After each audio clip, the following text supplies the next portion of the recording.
Hi everyone, today we're going to read Anansi and the Talking Melon.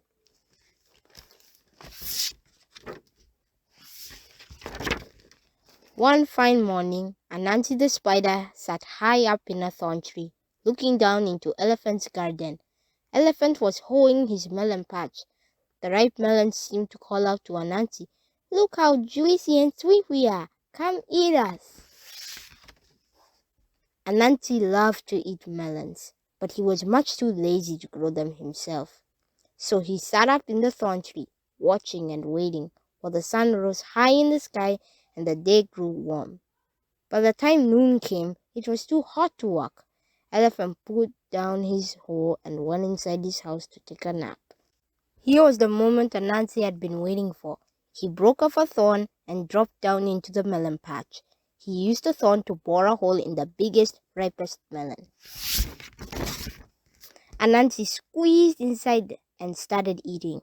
He ate and ate until he was as round as a berry. "I'm full," Anansi said at last. "Elephant will be coming back soon. It is time to go." But when he tried to squeeze through the hole, Anansi had a surprise. He didn't fit. The hole was big enough for a thin spider, but much too small for a fat one. "I'm stuck," Anansi cried. "I can't get out.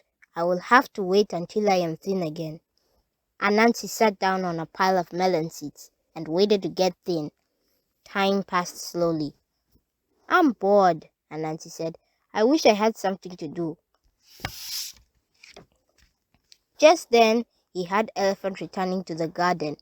Anansi had an idea. "When Elephant gets closer, I will say something.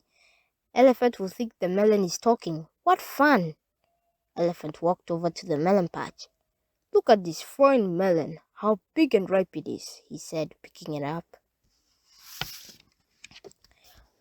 "Ouch!" cried Anansi. Elephant jumped. "Ah! Who said that?" "I did. The melon," Anansi said. "I didn't know melons could talk," said Elephant.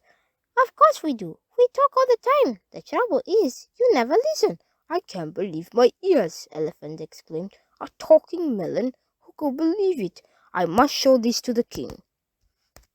Elephant ran down the road, carrying the melon with Anansi inside. Along the way, he ran into Hippo. "Where are you going with that melon?" Hippo asked. "I'm taking it to the king," Elephant told him. "What for?" "The king has hundreds of melons." "He doesn't have one like this," Elephant said. "This is a talking melon." Hippo didn't believe Elephant. "A talking melon? What an idea! That's as ridiculous as—" "A skinny hippo," the melon said. Hippo got so angry his face turned red. "Who said that? Did you say that, Elephant?" "It wasn't me. It was the melon," Elephant said. "I told you it talks. Do you believe me now?" "I do," Hippo exclaimed. "I want to go with you. I want to hear what the king says when you show him this talking melon." "Come along then," said the Elephant.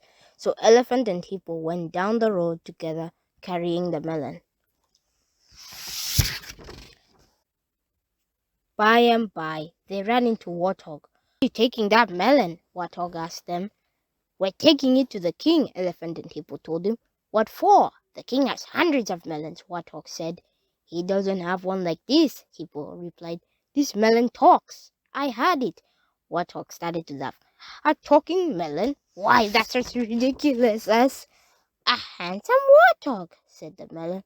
Warthog got so angry he shook all over.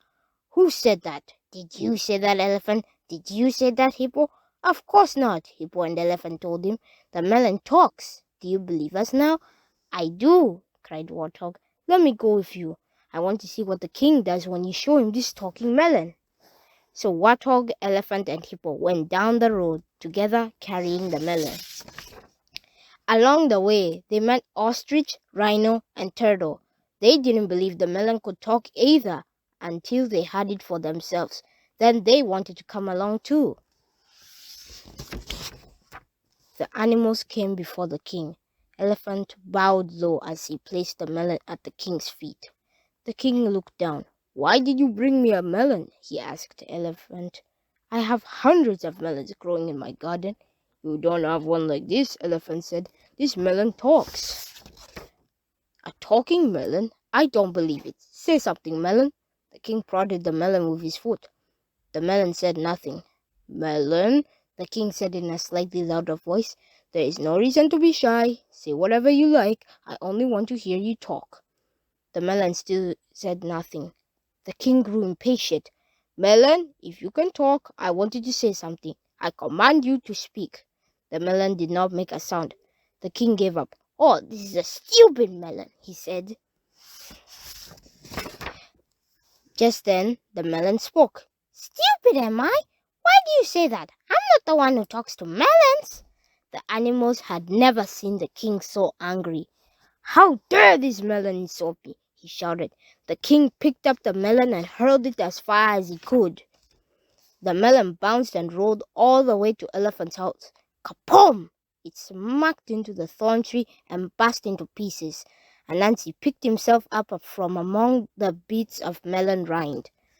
All the excitement had made him thin, and now that he was thin again, he was hungry. Anansi climbed the banana tree.